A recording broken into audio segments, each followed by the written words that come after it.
বৰ্তমান মই আছোঁ এতিয়া গুৱাহাটীৰ লাচিত ঘাটত, ফাঁচী বজাৰৰ সমীপত। বৰষুণটো দিয়ে আছে, গম পাইছে আজি অসমৰ কি অৱস্থা হৈছে বানপানীৰ কাৰণে। আৰু যিমানে বৰষুণ হৈ থাকিব সিমানে ৰাইজৰ বিলয় বিপত্তি সীমা নোহোৱা হ'ব। চৰকাৰে এই বিষয়ে কি আঁচনি হাতত লয় সেইটো নাজানো। আঁতৰত সেইটো হৈছে লাচিত ঘাটৰ পাৰ্কিং, আৰু এইফালে চাওক মাত্ৰ কেইখোজমান পানীহে এইখিনি পালেহি। আৰু এয়া সন্মুখত লাচিত বৰফুকনৰ মূৰ্তি, এয়াও মোটামুটি ডুব যোৱা নাই যদিও যদি এনেকৈ বৰষুণ হৈ থাকে, যদি পানী বাঢ়ি থাকে, তেতিয়াহ'লে একেবাৰে সেই যিটো পেডেষ্টেল আছে তালৈকে পানী চুবগৈ। আৰু তালৈকে যদি পানী চুৱে তেতিয়াহ'লে ফেঞ্চি বজাৰত পানী সোমাবলৈ বেছি সময় নালাগিব।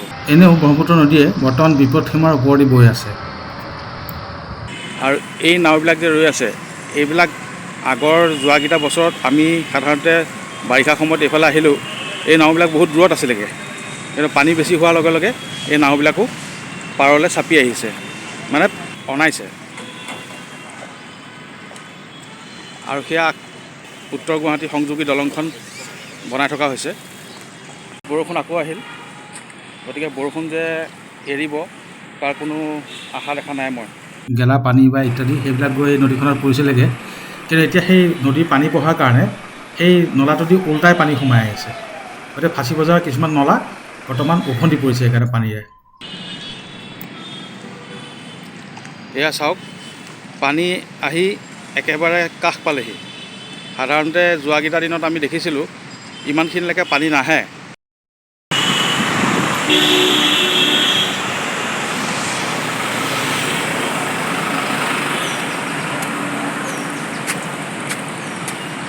ফুটপাথলৈকে পানী আহিছে, আৰু যদি বেছি বৰষুণ দিয়ে তেতিয়াহ'লে ফাঁচী বজাৰৰ অৱস্থা খুব বেয়া হ'ব।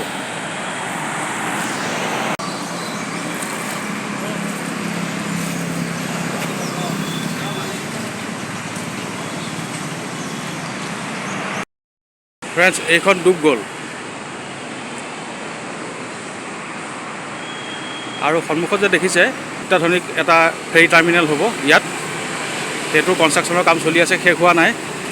হয়তো এই বছৰৰ লাষ্টৰ ফাললৈ হয়তো ইয়াৰ কনষ্ট্ৰাকশ্যন সম্পূৰ্ণ হ'ব।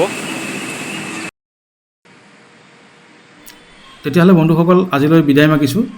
আকৌ নতুন এটা ভিডিঅ'ত পুনৰ লগ পাম।